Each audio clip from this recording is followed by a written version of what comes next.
Entrepreneurship is hard. You got to work really hard. You got to find the right people. You got to find clients. You got to deliver. You got to underpromise and overdeliver. These are just basic things that all entrepreneurs have to go through. And just because you're successful for a year or three does not guarantee it's going to continue. I'm not looking for the best idea or new ideas. I'm just looking for the people right now. And once I have the people and I know who is good in what, I can orchestrate forming new teams, and then the ideas will come and we will adapt to the market. The market is changing so fast lately. We have one of our board members that says, don't talk about AI and don't talk about digitalization until you fix the process first. So this idea of throwing AI or digitalization as a magic bullet to fix a startup or a company is overhyped. We have to have more programs, better programs with better mentors. I'm just amazed all the time by the openness of our member, how nice they offer their time mentoring startups and offering their expertise.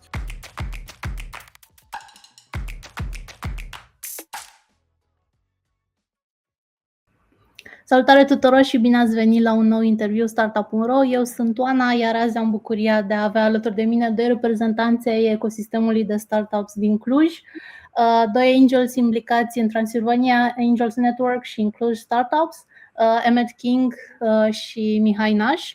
Bine ați venit alături de noi, domnilor, welcome! Mulțumim pentru invitație. V-am găsit! Thanks for the invitation. Mihai are un parcurs puțin atipic, așadar foarte interesant și foarte inspirațional pentru noi, pentru că a trecut de la sport de performanță cumva și aproape olimpic la studii în ospitalitate și design și apoi la antreprenoriat și leadership și partea de angel investing. Iar la rândul său Emmett are deja cred că peste 2 decenii de când este implicat în business în România. Este antreprenor la rândul lui și cofondator al Transylvania Angels Network. Știe română, dar pentru a ne fi tuturor mai ușor și pentru a ne înțelege mult mai bine și a ne exprima mult mai coerent gândurile și impresiile, vom muta discuția în engleză pentru mai mult confort, după cum spuneam. Gentlemen, thank you very much for being here with us today. And let's start from the beginning. How does the startup ecosystem in Cluj compared to the ones, let's say, in Oradea, in Timișoara, because they're closer, and even to Bucharest and Piatra Neamț in 2025, up until now? Whoever wants to start first. Mihai wants to take the question, but I would just like to say that there are differences amongst the cities, but one of the good things about the Romanian ecosystem is that we're talking to everybody, and we're seeing startups from all around the country, even outside the country. So there are differences for sure, but the collaboration and cooperation is quite good. Mihai? Yeah, it is. It is in a very optimistic point of view. What Emmett said, that is very true.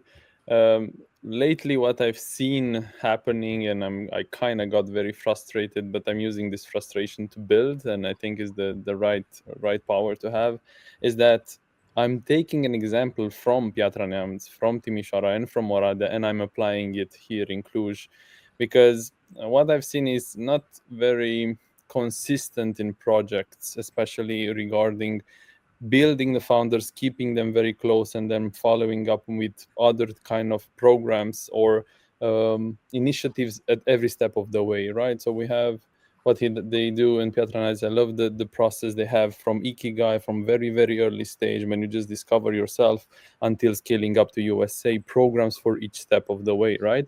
Oradea, it's already innovating and bringing new things into the accelerator programs, bringing people, staying with them 3 months in one place. Timișoara, it's already having a lot of other projects, conferences happening. But in Cluj, I've seen, because there are a lot of shiny things coming up in Cluj, people kind of got defocused a few times. So we don't have that kind of long-term thinking regarding this very early stage programs for founders and startups. There are a few started, but didn't really caught up and really build something for longer period of time. And we are learning for it. And I want to mention also what they do in Chișinău, Mihai Stipanov with Dream Ups. All of this, I'm learning from all of them, and we are trying to bring everything back here in Cluj. And from Bucharest, I don't even talk, because this is a different breed, right? A lot of people, a lot of money. It's a lot of things happening there. It's hard, even when we are trying to do events there. It's hard for us.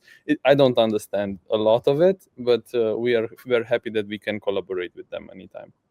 Yeah, collaboration is the key word, even if there are differences, and I think it's normal to have differences, but to put them aside and work together, because after all, it's for the best interests of the community, of the startup ecosystem here. How was 2025 so far? It's September is the beginning of September. How was 2025 so far for the Transylvania Angel Network? In terms of, I don't know, investments, founders that you've seen so far. I'm interested also in the pipeline for a very early stage and early stage startups that you've seen so far. How are things compared to last year, or maybe 2 years before this?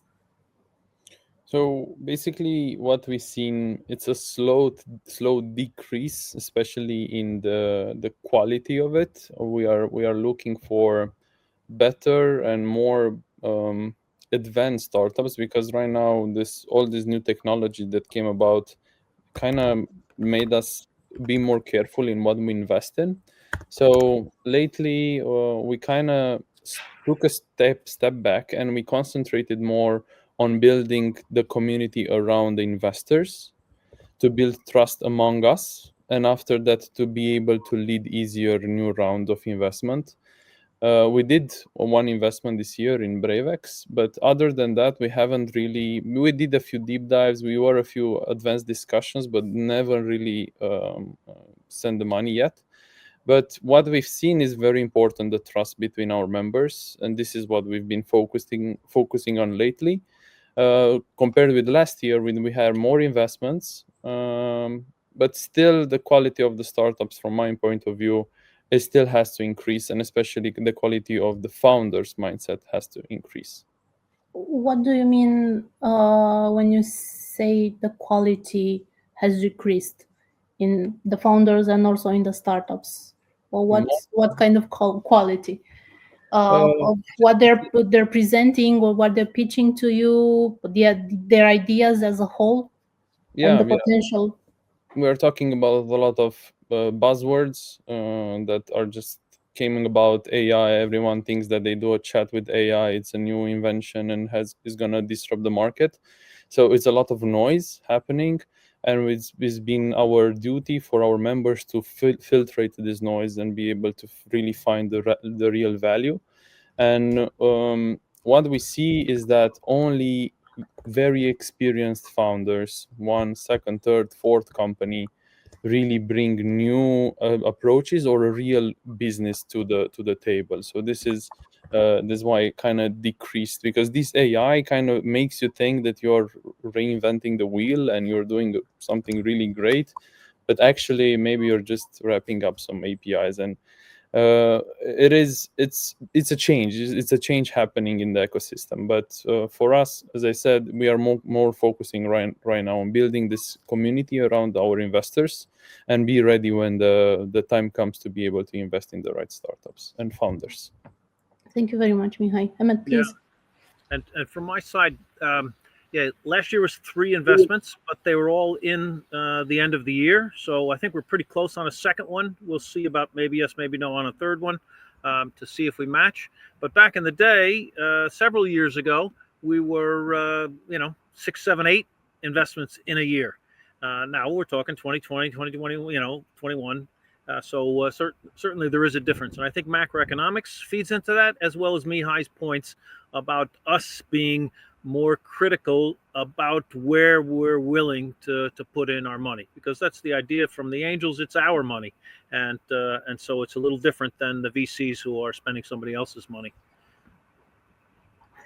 Thank you guys very much. Very, very interesting approach, and I'm glad you mentioned this because everybody is saying that we are doing an AI startup, but there seems to be also a buzzword around AI. Everybody's doing AI, but it's something that we've already seen, and you, of course, have already seen tens, hundreds of times in pitches so far. What do you think that will happen next? Will AI continue to be a buzzword, or can we see in Romania also some very interesting startups that are going to use AI to its full potential? Or do you think that this pipeline that we're talking about will be more and more we'll see less startups interesting for you as angels, and then for VCs, because VCs get into the game at after you've already done some investments?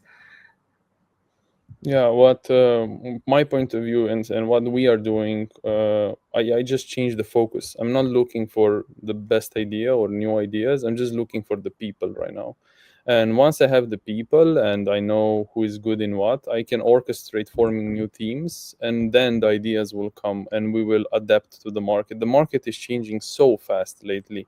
New ideas, new tools from Google, Banana, whatever. It's so many new tools coming up, and you never know what is going to take you out of the market, right? So it's a change happening, it's a shift happening in the ecosystem. But what I'm looking for is just the right people that I want to build with. Once I have these people around me, I can put them in the right teams, and the ideas will come, and we will be able to understand the market much better. But first, we need to find the people. Ideas will come. And what will happen with AI, it's hard to tell. I'm not even using my brain power to foresee the future, because there's so many opportunities and so many things that will change. So I'm just trying to find the right people now. Thank you. Yeah, the saying that AI is going to eat software, right? Software is eating the world. That's from 2012, and it is true, and it's still going on. Yeah, there's still non-digitized. There's a lot of non-digitized companies, not just in Romania, although the percentage is probably higher here, but even in the West, even in the US, there's companies that still haven't really learned how to digitize. We have one of our board members that says, yeah, don't talk about AI and don't talk about digitalization until you fix the process first. So this idea of throwing AI or digitalization as a magic, bullet to fix a startup or a company is overhyped, because the idea of having the right processes and procedures, changing your processes and procedures, changing your team, as Mihai is mentioning about, pivoting on the idea, keeping half of it and trying to build the other half out of something else with other people. I think that that's really quite important as we go through these very fast changes that are going on. Thank you very much. And speaking about changes, I was curious from your perspective, what are these changes that are needed in the local ecosystem to attract both founders that come with better ideas and also more private investments? Do you think that we have enough money now in the ecosystem and we're starting to have less startups to support? How do you see things? Emmett? In a way, there's never enough money going to be in the ecosystem. And so there's a lot of people that say there's not enough. But as you're hearing from us, we have some new members who are dying to get into their first investment, but they just haven't seen the right thing. So I think that will always be an issue. In all of Europe, the risk capital is much smaller than in the US. They are more hesitant to lose money and more hesitant to get in early and fail and waste that money. But so I think that is an issue. Macroeconomics, inflation, the war, tariffs, all of these things are in all investors' minds, trying to understand things. Again, when you have LPs who are really focusing on what are you doing for me and what are you doing with my money, versus an angel who is focusing on I may need an extra 10,000 next year that I don't know about. Some other event might pop up, so I shouldn't invest in that next startup kind of a thing. So I think that I think the quality of the startups is good. I think that what can change is more pragmatism, finding clients earlier, bootstrapping. I'm advising startups, and I have one already. I said, don't even think about raising money. You guys have clients. You're bringing in some money. You're bootstrapping until now. Keep doing that. Find more clients, and only go for the money when you want to scale. Whether it's outside of Cluj or outside of Romania, that's when you should be looking for outside money. If you can find clients, then that's validation. Getting money from angels or VCs is not validation. Getting money from the clients, and that practicality of, I think I have an idea. Will you be a beta tester? Do you like this? Would you pay for it? How much would you pay? Those types of things starting earlier, rather than I've built the great new mousetrap that will catch more mice, being the idea of a lot of the founders. In love with the solution, not in love with the problem. Thank you, Emmett. Mihai, Yeah, what's your take? I think what I'm saying lately is just this ecosystem. We are kind of like the bridge between adolescence and adulthood, right? When we are still we don't know exactly our space, but we are starting to understand our areas of interest and what we are good at, right? So we see more maturing programs which really help startups and founders to educate and connect them. So I think we just have to continue doing this even more. We have to have more programs, better programs with better mentors. I'm just amazed all the time by the openness of our member, how nice they offer their time mentoring startups and offering their expertise for free many times, and a lot of their hours is for free. So I think there is a lot of good things happening, and we have the brain power. We have a lot of really smart people in Romania, especially young people. It's just about meeting them very early, making them understand exactly what Emmett said about not run after investments, just run after clients and make some money and put your product on the market. Just a few days ago, we had a really big discussion on our founders group, three of them regarding, do you have to launch your idea or do you have to make it perfect and then launch it? And I'm totally about just put it on the market. Just be there with your clients. Stop building the perfect thing, because this is one of the mindset problems we have. We have to make it perfect, so like we don't disturb anybody. Everybody would like it. Everybody likes us, but we just have to get over that. And I think our responsibility is to help that shift happen in the minds of the new founders coming into the market. So build better product, launch them. Don't waste your time, and the money will follow afterwards. Perfect does not exist. It never will exist. Good enough is good enough, is my saying. Especially if someone will pay you for it already. You can add features later. You can do other things. You can go to bigger clients, smaller clients, but get out there and find somebody that will pay you for your service or product. Yeah, otherwise you might find yourself that you're building something that clients or people don't really need, so they won't be your clients, so you won't get an investment, and it's a vicious circle afterwards. Exactly. Mihai, you're mentioning the community and building products, building startups, and building teams that are ready to get investments afterwards. And please tell us more about Founders Hive. You're there. There we go. You have it on the wall. I know that that's a community, a project that you started this year, if I'm not mistaken. Please tell us more about what you guys are doing there at Founders Hive. Yeah, so it's again starting from frustration. I started being more active in I built like 2 startups, failed them. Then I started getting more involved in the ecosystem as a part of angel investment, Transylvania Angels Network, and seeing that it's so hard to manage to I was looking my goal was to bring the best startups, to get investment in them, and then to everybody's happy, people invest, startup get money, and everybody walks away very happy. But I realized that I was struggling so much to find good startups, but they were not getting the investment, but not because necessarily they did not have the right idea, or they were not the right founders, or they didn't have the right market. It was mainly because of the motive that they didn't know enough angels, or didn't have the trust of the angels, right? So I realized that the problem mainly stands that founders just build and they don't connect early enough with the investors, with the ecosystem, and with other founders, co-founders. My problem and my fails were because I didn't manage to find the right co-founder. So what we are doing at Founder Side, we're just creating this context where co-founders can be met, right? Much easier.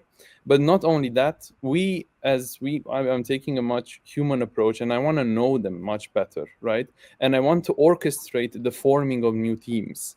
So I know which one is good and which side. They will try. I'm not going to stop them building their startups. But at some point, maybe I'm going to stop them. I'm like, look, Andrei, it's just the right fit for you. Let's try to build something together, right? So I'm just taking this approach of helping the co-founders meet the co-founders faster, connect them with investors much early on stage, and also offering opportunities of education through different kind of programs and events, but also us just being very close to them at every step of the way, being in a space physically where you know that everyone around you is either building something or investing in something or mentoring, and anywhere you go you can ask somebody, man, what are you doing, what's happening new in your startup, or even what's new in the AI, right? It's hallucinating how many things are changing every day. You as one person cannot stay up to date with all the news. But what about having 20 people around you, all of them staying up to date with everything that's happening new in the startup ecosystem? So like this for you is much easier to be up to date. So just changing a little bit also the approach of me being alone, building my startup, not talking with anybody, but more about helping us and celebrate even our fails, even every client, but as a community, and we help each other grow, right? Even do upselling, right? I have a startup, I'm doing, I know, a SaaS for factory, for 4.0 factories, but also my friend has a kind of another product that can be sold to the same clients, right? And just upselling it for them. So this can be very easily made if we manage to get this mindset shift, not only working to yourself, but also seeing that if you help others around you, you can grow as well. That's a very interesting idea, very interesting shift in mindset. Emmett, please, you wanted to say something. Yeah, so Mihai's been with us for 2 years now. He is driving and in the engine behind Tan, and now the president of Cluj Startups for over a year. And it's great having him on the team. Enthusiasm. He's got business experience that most guys his age don't have. And you hear the practicality of looking at what David's doing in Oradea and what Vlad is doing and what's going on in Bucharest. A year ago, we talked about an incubator accelerator, and I said, no way, they don't make money. It's really frustrating. Come on. And so this concept that he's put together, I call it an entrepreneurship hub, because I think that, yes, some startups need to get out of Romania quick and scale big in Europe and America, some of them. But I also think that entrepreneurship is about building small businesses too. And therefore, if you want to build a business that's never going to leave Cluj, let's do it. Let's put it together. Let's see what happens. Let's employ some people. So for me, entrepreneurship is about employing people who are not in your family. If you only hire family members, then it's a family business. But back in the day when people used to ask me, I would say, oh, entrepreneurship, it's a fancy French word. It's not even an American. But for me, to be an entrepreneur means I'm going to create jobs for people. I'm going to create good things for clients and do good things. And so from my side, the big push from my side is, okay, great. I've never looked for unicorns. They don't exist. They don't hunt for animals that don't exist. So if lightning strikes, that'll be great with any of my investments, sure. But I just want to teach people what entrepreneurship is about, and the fact that failure is a learning experience. I don't agree with fail big, but I do agree with fail smart and fail fast, right? Hire slow, fire fast. There's different things about entrepreneurship and different lessons that work in small companies and SMEs, let alone companies that are going to go big and be multi-million-dollar or larger. So for me, that's the big push: is entrepreneurship needs to be taught. Failure is not the end of the world. My very first startup was a failure. The sun came up the next day, and I moved on. So I think these are the things that we want to push, is about entrepreneurship, and having everybody in a room, as Mihai said, is what David is doing in Make IT Arată. It's what Vlad does in Transylvania. It's what Draper Academy does with them. Even gives them, they've got to go out with Navy SEALs and stretch themselves. So we're not quite going to do the Navy SEALs aspect of things, but this aspect of talking and sharing and communicating, the good and the bad, I'm really excited and really happy for us as TAN and Cluj Startups, this new initiative, but also for the members, as Mihai said, they've already started to help out, and for the community, and not just the high school and college kids, because high school kids are coming to innovation labs. We have a couple of high school teams. It's also for entrepreneurs that would like to understand that, hey, entrepreneurship, I don't have a great idea. I don't know what, but I'm very good in HR. I'm very good in electrical engineering. I'm very good in law, whatever that is. Maybe I can fractionally be part of a team, and keep my day job. So I don't have to take the big risk of jumping off the cliff and building the airplane on the way down. So this is something that we want to communicate and get out to everybody, that please come and learn about entrepreneurship and help out before you ever invest any money. Help out with your knowledge, your time, and it will grow slowly but surely. Încet, dar sigur. Do you think that it's a very nice concept, and I'm very happy, and I wish you best of luck with it? And that's why my curiosity is if there is something that could be replicated in other cities as well, because we would definitely need this type of community everywhere in Romania. Yeah, it is going on, as we've mentioned. It is going on, just in a different way. And so I hope that they pick and choose some stuff that we're doing and add it to their programs. Or somebody in Iași, of all places, decides to that they should be doing this right here at home. And they can write to us or talk to us and say, what is it you're doing? How can I borrow some stuff? Can I franchise this? Maybe would be an idea. How can we help them to replicate it? Because what we found with growing the Angel Network, right? We have members from around Romania, all of Romania. But obviously the most are here in Cluj and then in Bucharest. And it's partially because we have people in Bucharest that can rally the troops and have them come to an event and have a magnet around them. And so I think that for this type of a situation, Mihai is that magnet that's going to be there and attract people in. And then, Mircea and I are around, and Colleen and Adi and everybody. But I think that that's the issue, is that you need boots on the ground. Whether it's a startup going to Hungary, they need somebody in Budapest. And if it's somebody that wants to do something in Alba Iulia or Deva or Târgu Sever, any place, you're going to need somebody local. And then they're going to need people to help to put in the time and the effort. I think that that's one of the things that does need to change to some extent. A lot of successful entrepreneurs in Romania, a certain percentage of them have not made the time to help out the kids and teach the kids from their mistakes and other things. So I hope that will increase here with our mentors beyond just our members, who for the most part are interested in angel investing. So for sure, I hope that they can pick, choose, and grow their own good projects in their own cities. That's very nice and a really healthy perspective, because I think that from my point of view, now you can share me your point of view. I think failure is not something that is let's say celebrated in Romania. We are afraid of failure, and we see it as the end of everything. If we fail something, Emmett, you said that your first startup was a failure, and then the next day everything was as usual. Nothing happened. The world didn't end on that night. But I think that in Romania we still regard failure as something that is it's the end of everything. I'm not going to start anything new. I'm just going to go back to, I don't know, a job or something that is secure. And we are not learning from our failures and learning to do something better for our next startup. What's your take? How do you see things? It's an issue everywhere. Not everybody in America is an entrepreneur either. And, I have a lot of friends who were scared to ever think about, doing entrepreneurship. So, and there's something called fuck up nights that came from Mexico City. That's not American. It came from Mexico City. And there is this I Love Failure, this new program that's now going around and getting traction so that people, can share their stories and people can understand that, a little bit of Nietzsche, that which does not kill me makes me stronger. As long as you learn. And, it's a little too American to say, oh, I didn't fail, but I learned very much, So you got to say, I failed. What I tried to do was not a success, and that's okay. In American baseball, if you're a hitter and you hit 3 times out of 10, you're a superstar. And you hit 2 times out of 10, you're a pretty darn good player. And so that mentality, I think, somewhat helps in that not being afraid to try something and fail, learn.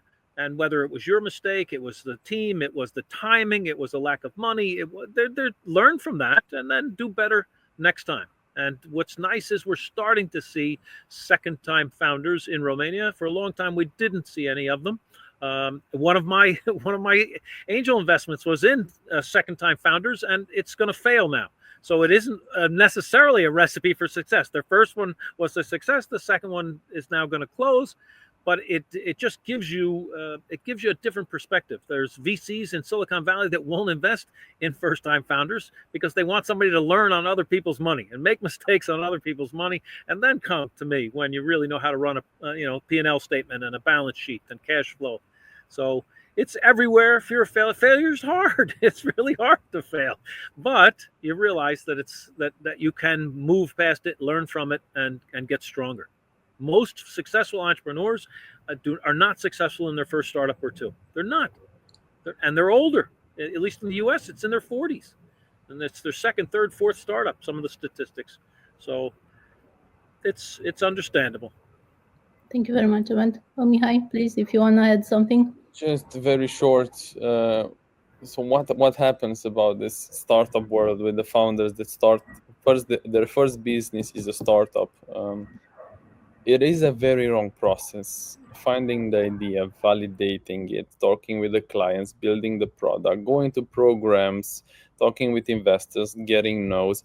But until you manage to finally open even a business, to have a rețele and hire the first person and start pay taxes, it's a very long process, and usually you don't even get to that. So you finish a cycle without even having a little bit of experience as an entrepreneur, not even opening a rețele. So this is a problem in the process. So that's why a lot of times I'm encouraging young people just to open a business. I don't know, is it web design? Is it, I don't know, photography? Is it marketing? Is it, anything, bracelet, candles? Just open a business and see how it is to have costs, to sell things, to market it, to talk with clients, to receive problem, to not have money to pay your taxes. Just do that, because afterwards, to build a startup and get into building a startups is 10 times more easier. You know exactly what's going to happen. So this is just that everybody's pushing them. Yeah, do a startup, do the next Facebook, Instagram, whatever. But to get there, you first need like a real business experience. And this is, you get it from tangible startups and businesses. Thank you very much. I think my next question is going to tie up very well with what we're talking so far, because I wanted to ask you, what qualities do you appreciate most in a founder? Mihai, you said that you're looking more at founders now, not at what their ideas, but at founders, how they are as business people, as individuals. What qualities do you appreciate more in a founder? Before or after you make an investment in a startup? Lately, it's just, you see a hunger you see them coming up with new details you never knew about. You see them searching programs in 5 different countries just to see what other startups are there. It's a hungry person that wants to change either their status, either to change a problem that they see, either to just, I don't know, they like to build. But it is and this encapsulates everything. It's a lot of energy. You see it, they are structured. You see them very well leading, and it's just coming from that hunger that they are very keen to making things work out.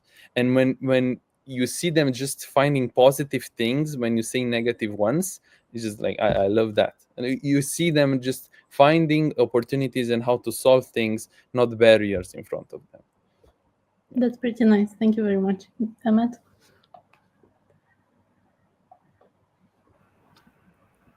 Yeah, so from my side, I'm looking for some market knowledge, some real understanding of the problem. Of course, they understand the solution. It's the shiniest, best thing they've ever built. But understanding the problem and how big the problem is, and persistence is huge, and then patience is the other side of that coin. So sometimes you got to push, and sometimes you got to wait. You know, it's so that's an aspect of things. Being coachable and wanting to learn, as Mihai mentioned out, but also wanting to listen. I think that one of the hardest decisions that a founder has to make is when are they right and everybody is wrong, and when are they wrong and everybody is right. And it's so tough to be in that position. But the curiosity aspect of things, some humility, because a good strong ego, you know, especially as the leader and the founder, you need a good strong ego. And as I teach my son, strong ego is not bad. You know, a weak ego is bad. You know, too strong an ego is bad, yes. But, you know, you have an ego, God gave you an ego. That's a good thing. It should be strong. So you should be able to defend your opinions and your ideas and your startup. However, when you hear from other people that maybe know a little bit more, then can you listen and can you realize that I need to change, I need to pivot, I need to do some different things, I need to hire somebody. So these are the aspects that you try and that you look for in people that want to be founders and that you want to back as an angel. Thank you very much. And how do you balance, speaking about ego and founders, how do you balance between giving mentorship as an angel and letting founders lead? I leave that to them for the most part. I see an article that's in their domain, I send it to them. I hear something about something that I think they should go to, I send it to them. I have a question, I send it to them. But we have found that even when we offer help, they don't take it. So we sent out an email after Mihai was with us for a year or so, sometime last year. We sent out an email to 35 startups, and we got 3 replies. And it's true, most of them come back and say, I need help with sales. I need help with sales. So that's where the aspect is. But what I challenge them on is, where are they going? If it's not me, then who are they talking to? Who are they getting advice from? Do they have an advisory board? Do they get in the balloon and get up off the battlefield and out of the trenches and observe and take a look around? And how often do you do that? Not just with your regular board of you and your 3 founders, with an advisory board. My running joke is that you should put an architect on your board, and all the tech people look at me funny. And I'm like, yes, you should have a woman on your board as well, because they think differently. It's the same thing with an architect. An architect is just going to bring a different mindset to your business and help you to think differently and see the forest for the trees and the trees for the forest. So it's something that I talk to people all the time is who are you talking to about next week and next month and next year, and that strategy aspect of things, because sometimes you just get too caught up in your own little world, in your own little bubble. And having a woman and an architect on your advisory board, or if you're a woman founder, then having some guy founders on there as well. It's just because that different mindset is going to help you to think differently and solve problems differently. And you're going to have problems, so you better be good at problem solving. And what is their answer? Do they have an advisory board if they're not talking to you? Some do, some don't. I don't know the percentages. I know that there is one founder who has an advisory board, but he asked me to advise him. And as an investor, I said, okay, fine. Why? And he said, well, you think differently, and I think we connect, and so I would like to be able to talk to you, once a quarter or something like that, just to kind of reach out and see. He has some issues of being a tech guy who now has got to be a CEO. And so he's got some issues of I don't really know this stuff, and I'm the leader, and I haven't really led before, and these are good things to be asking about, because everybody has got these problems. It's why CEOs have groups, and CEOs have, because it's lonely at the top, and they need somebody to talk to. And sometimes you can't talk to your team because you got a problem that you don't have a solution for yet, so you don't want to bring it to the team. And it can be the same for founders, that they need people to talk to. And hopefully more of them are listening than are not listening, but it really depends upon them. But I just think it's super important to be, for me, brainstorming and getting as many ideas as you want. In the end, the buck stops here, and you got to decide. That's it. And that's the tough part, as I said earlier, about being a founder. But the more ideas you can get, the more people you can talk to, the more people that shine some lights on some problems, it can be helpful for sure. And having mentors, having advisors is something I suggest. You can't have enough. Some people say too many cooks in the kitchen. There is that as well, yes, but getting good advice from people that know you and or know the business is invaluable. Thank you very much, Emmett. And you are talking about bubbles and brainstorming, and I think that Founders Hive is a good place to do that, because, like you said, Mihai, you're bringing founders together, or experts on different sides of the business, and they can brainstorm together, and they can come out of their bubbles where they think that everything is great. They have a new shiny startup that doesn't have any clients, and why doesn't it have clients? Yeah, exactly. The IT people stay usually with IT people, marketing with marketing, legal with legal, and they never meet. And it's so frustrating, because they look for, I need a person that knows how to sell or knows how to market my startup. And they have to be in the same place to be able to meet and create connections. To find a co-founder, it's like a relationship.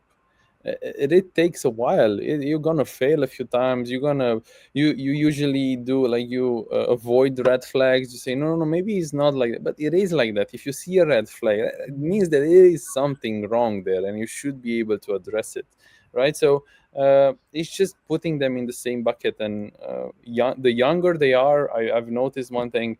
The networking side, it's just more easy to do. As you grow older, you kind of like stay in your own bubble, and it's harder to get out. But these younger people, once you put them in one room, the things that happen there are amazing. So this is what we are trying to orchestrate and facilitate as many times as possible. And them meeting the experts afterwards, meeting Emmett, meeting me, meeting Mircea, meeting other people here in Cluj, which just a 5-minute talk with them, it is enough. You don't need to schedule a call in 2 weeks after maybe you changed the idea 3 times and maybe it's the wrong one.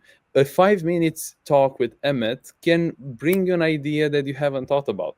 But to be able to have that 5 minutes, you have to be in the same room, maybe next to a water fountain or something, So I think even the pandemic kind of taught us that it's good. It's so nice to stay at home, but I find it the opposite, right? People want to get back into the office, and they want to meet people, and they want to work towards something with people around them. Thank you guys very much. Mihai, you mentioned red flags, and I want to ask you, as investors, as angels, what are some red flags for you? Speaking about red flags, when you're seeing a team pitch, or when you're talking with founders. I think one of the big one is they don't know their numbers. I think that's a big one. Other than that, it's just it is hard to know from the beginning, but it's also a very human thing that happens when it's just something is wrong with their plan, or the idea or the problem is not validated, right? You ask about the validation and you see they scramble. You ask about the numbers, they scramble. You ask about the team and who does what, they scramble. Is this insecurity, and the plan, it's you see it clearly that they don't have the plan in their minds, right? I think that's for me one of it, because other than that technical, the problem is not the right one or anything, but you see the founders when they know what they are talking about, and also when they are open to change, and they are willing to get the feedback and do the work to change what they worked so far. Thank you very much. Emmett, some red flags for you? The aspect of too much ego, for sure, is you sure you really know the whole world? There's nobody in Saigon or Singapore that might be building something. Buenos Aires is a pretty big town. I'm sure they got a few startups going on down there. So that aspect of I have the greatest thing and I'm going to change the whole market, and too much ego. Now, if you really know your market and you're really strong, then that's great, and that gives some confidence that they have confidence. Knowing the numbers, as Mihai pointed out. I'm sorry, I don't know that one. I'll get back to you. Versus trying to fumble and come up with something and come up with a number that they're just guessing at. Overvaluation of the idea / project / startup that even has some clients. Here in Romania, things didn't really soften so much with the rest of the world in terms of the valuation of startups. However, there's a gentleman who's quite experienced, and he has a startup that a woman is running for him. And I said, 5 million valuation, you have no revenue. I'm sorry, that just seems very high to me. And he said, well, Emmett, of the 500 I'm raising, I've got 200,000 committed. So it's what the market will bear. And he's right. But then, you have to decide what is, and, valuation is half science and half guesswork and half dream and half fantasy and half, hope. Well, I need 200,000. So and I only want to sell 10%. So I'm worth 2 mil. Well, why are you worth 2 mil? And we hear that a lot. And I get it from their point. They don't want to sell more than 10. That's good. That's okay. First, pre-seed. But why are you worth 2 million? And there's even in town, there's people who say, I'll save Emmett from this question. How did you arrive at that valuation? And when they can come up with a nice reasoning behind it, even if that's the truth, that they only want to sell, they need 200 and they only want to sell 10%. At least it's true. It's honest. And so, having that honesty for sure. And the other red flag is if you can see how they act amongst their team. Most of the time, the founder is the one that pitches and you never see the rest of the team. But sometimes the team is there. Sometimes it's live. And so it's very interesting for me. It's also what I tell people, that if you'd like to invest, then offer to mentor a little bit. And then, you're getting inside the house and you're seeing how they interact in the kitchen and in the living room, and, how are things done? And, arguing is fine, but is one person a bully, or are they putting all the, so there's different aspects of red flags, but it comes down to instinctual of how you, resonate or don't resonate with that person, and where they're at and what they want to do. Thank you very much. I'd like to come back a bit to when we started this interview and I was making the short introduction for you guys. Mihai, I don't know if you still are. I think you're still doing sports, but you were kind of a professional athlete.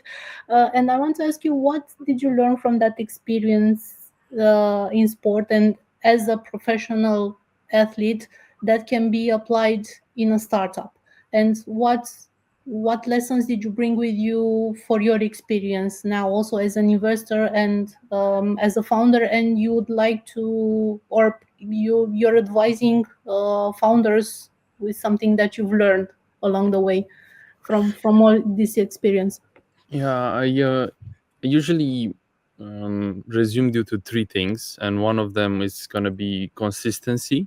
and discipline, this together, just to have that brain power to do that boring thing every day, waking up, just do the same thing, message 100 people, get 90 no's, follow up with the rest of the 10.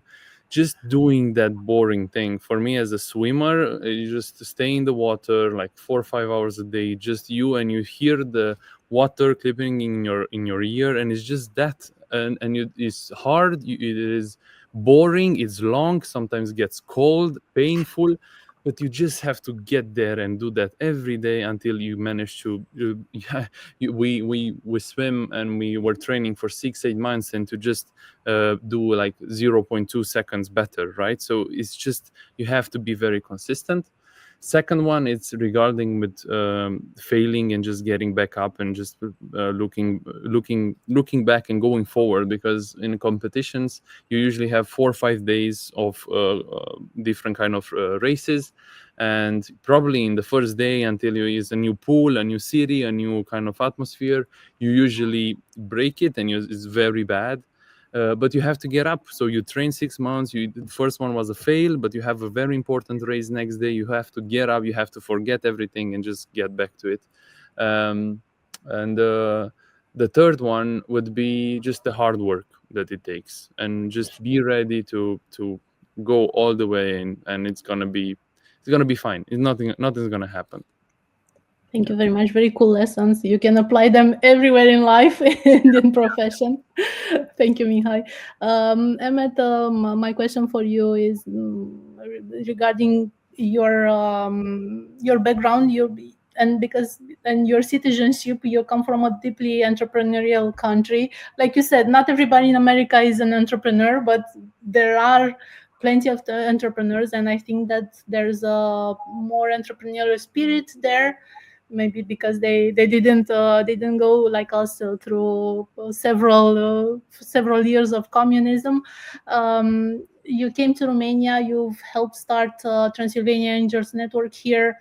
What do you think that Romanian founders could learn from American founders? And I don't know, from what you've seen so far and your impression, do you think that there are some traits that we're missing here as founders to be great founders? So backwards, no, I don't think the traits are missing. My theory, and I just read that someone else agrees with me, so I like this theory, is that part of the reason that Americans are bigger risk takers is the people who populated America were risk takers.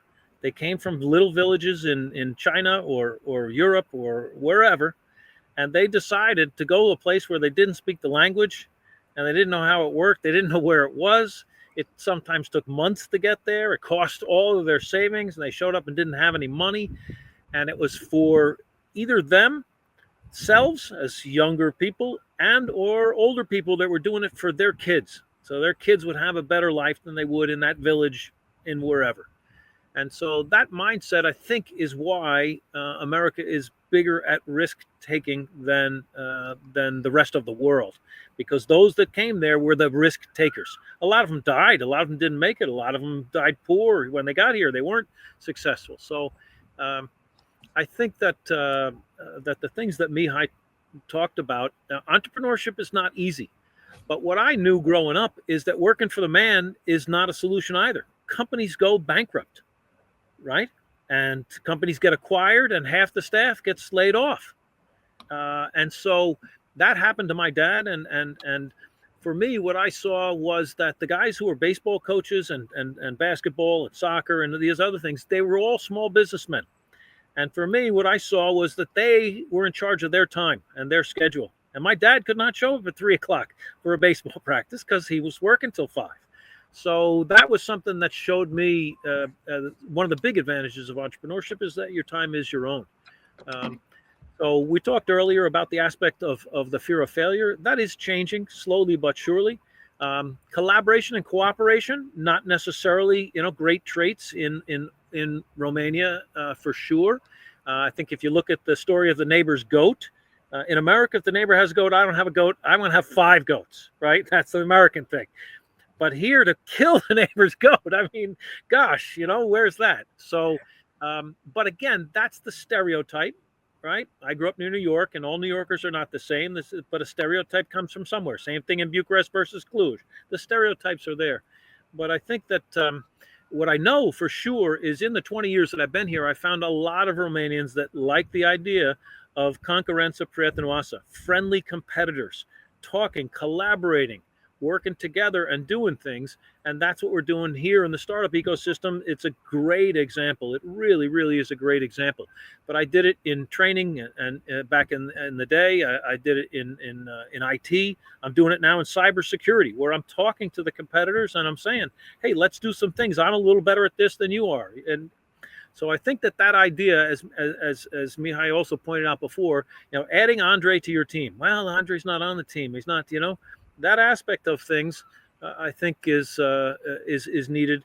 And the fear of failure, I don't look at it just from communism in terms of the Romanian mentality. You look back in 2 millennials, Romania has not really ruled itself for more than a few decades here and there. There's no centuries where Romania was ruled by Romanians. And I think that, the Hungarians had a time when they were big, and the Poles kicked butt on the Germans and the Russians. And it was great to be Polish. And they even came and helped us in the Revolutionary War. Everybody thinks about the French, but the Poles were there helping us out. Even the Lithuanians, if you look at that 300 years of Europe in 3 minutes, Lithuania went all the way down to the Black Sea and back up. So even in Lithuania, that tiny little country, had this sense of pride and nationalism and things that Romania geopolitically has just been in a place where they haven't had that. It is changing. It does change. You see it when there's a football match or when there's a good swimmer besides Mihai who has had some success. Different aspects of things where Romanians are proud of Romania, and there are things going on with the expats community. We have a lot of expats in our group and people wanting to give back. And so I think that, entrepreneurship is hard. You got to work really hard. You got to find the right people. You got to find clients. You got to deliver. You got to underpromise and over-deliver. These are just basic things that all entrepreneurs have to go through. And, just because you're successful for a year or 3 does not guarantee it's going to continue. So you need to be pivoting and looking and understanding, what changes do you need to make? And just because it's good today doesn't mean it's going to be good tomorrow. And just because it's bad today doesn't mean it's going to be bad tomorrow. So the optimism here, I think, needs a lot of work, as well as that fear of failure, that things are not as bad as you think they are. There's philosophers way back that always tell you that what you worry about is always way worse than what's really going to happen. So you just have to, learn those lessons from people in the past. Thank you very much, Emmett. Nicely said. It's a lot of work, but it's also nice to be an entrepreneur. It has its perks. It has its silver linings. When you're not working for the men, like you said. Thank you guys very much. You're working for the clients, for the collaborators, for your employees, for the suppliers. So you're working for a lot more men. I'm like, no, I got many bosses. Every client's a boss. Thank you guys very much. I know that you're really, really busy, and I don't want to keep you too much longer. I would love to talk some more with you, but we'll have chances. My last question for you is also coming back to the ecosystem and these last 4 months from 2025. What are your expectations regarding the startups, the founders, the evolution of the ecosystem by the end of this year? And I don't know if you have some predictions or for next year, how are things shaping up so far to be in 2026? Mihai? So next up, how to web. Definitely. That's something that is on our minds, and we are preparing for it as much as we can. Then a few more initiatives are for us showing up, some new projects, some new programs. But this year, end of the year and next year, I'm not looking to project anything. I'm just trying to do what I'm doing today very well. And that's, for me, is the focus on really people connection, because I see this shift and this need of really connecting much better with people around you, finding your co-founder, finding the investors, finding the team, finding the people you have to talk with to polish your idea. So for me, it's just doing this better every day, just focusing on that, because predictions, yeah, I can try to predict something and think about what's going to happen, but I know what I have to do, so it's not going to help me that much. Thank you very much, Mihai. Emmett, please. It's a very similar answer that I gave to somebody at the wedding on Saturday. They was asking me to predict the economic trends of the next couple of years. And this guy was an economist and a philosopher. He got his master's, Romanian guy that I know, very well read, very interesting. And I said the same thing. I don't know. Numai Dumnezeu știe viitorul. I don't know what's going to happen. I can try and predict. I can think about things. I like the fact that in startups, I'm seeing cutting edge stuff, and I'm talking to a guy about a new way to make hydrogen. I don't even know the old way to make hydrogen, but he's got some new way to make hydrogen. And that aspect of being at the cutting edge, the bleeding edge of technology, trying to see around the corner and see what might be coming. Yes, you want to be looking forward and understand that you should guess on 10 things because you're going to be wrong about 8 or 9 of them, but then that one that's right may be the way to go. How to Web for sure. How to Web is nice. It brings everybody together down in Bucharest, in the gold rush capital, as I call it. And it's the biggest event, and it brings in VCs and teams and startups from all over. So that's always good and exciting. Totally looking forward to that. And the Endeavor event the night before. Endeavor, what a great organization. And Minia and his team doing really good things. And around the world, Endeavor is just so impressive to me. But what Mihai didn't mention is that October 13th, we are going to have launch week. And we are going to launch the Hive. And we're going to have a number of events like Meet Your Founder, like speed networking, all kinds of different things. We'll probably have some pitching. The agenda is not set yet, but so October for us is going to start externally and then move internally to Founders Hive. And then what we know we have to do, and this is what Mihai is saying, is it's going to be good that people can learn from you, Emmett, but we need 27 other people that they can learn from. So we got to start lining up experts and having them online. I talked to some people that are outside the country. I'm like, it's great that you want to help. We just do it online. You don't have to come to Cluj to help out. So I think getting Founders Hive up and running, getting Cluj Startups into a better, stronger place. They did innovation labs this year. So Mihai ran that. We've got Dev Talks coming up. Mihai is running again the Startup Alley, which we did for Transylvania. Another great event where people come from all over the world to come to Romania and see what's going on. So yeah, from my side, I think that the economics is still quite unknown. Macroeconomics, inflation, war, tariffs, as I mentioned earlier, nobody really knows what's going to happen. Will it get worse? Will it get better? Will it stay the same? Nobody really knows. And just taking care of what you can do, and that's just interesting, Mihai, because that's exactly what I said, very similar to what I said on Saturday to a guy who's working for the man and wondering about this entrepreneurial thing that this crazy guy is doing on the side. So and keep collaborating, keep communicating, keep asking for help. It's another thing Romanians don't do enough of. Ask for help. So it'll be good as long as we make it good. And that's what you just got to do. Working hard every day and getting a little better tomorrow, as Mihai pointed out. Quite important. Thank you very much. Thank you very much, Emmett. You heard them. Work hard. October is going to be a busy month for them and for the entire ecosystem, and we'll see each other at How to Web in Bucharest, first of all. Thank you once again to both of you for your time and for the information. I'm going to switch to Romanian again. Vă mulțumim foarte mult că ne-ați urmărit. Am avut alături de noi astăzi pe Mihai Naș și pe Emmett King, doi oameni extraordinari din ecosistemul de startup-uri din Cluj și nu numai, până la urmă din întreg ecosistemul de startup-uri de la noi din țară. Dacă aveți drum în Cluj, nu ratați Founders Hive, deschidere oficială pe 13 octombrie, după aceea, dar oricum îi găsiți acolo și cu siguranță pe ei, pe alți fondatori, pe alți experți din diferite domenii. Faceți-le o vizită pentru că este un loc foarte bun unde vă puteți găsi colaboratori, echipe, de unde puteți învăța. Nu ratați Founders Hive, nu ratați How to Web și alte evenimente din ecosistem, cu siguranță sunt în continuare și la Cluj, și în București, și în Piatra Neamț, și în Oradea, și în Timișoara, peste tot pe unde există asociații destinate startup-urilor. Vă mulțumim încă o dată că ne-ați urmărit. Ne vedem în fiecare zi pe startup.ro, pe pagina noastră de Facebook, pe LinkedIn și pe YouTube. O zi faină tuturor!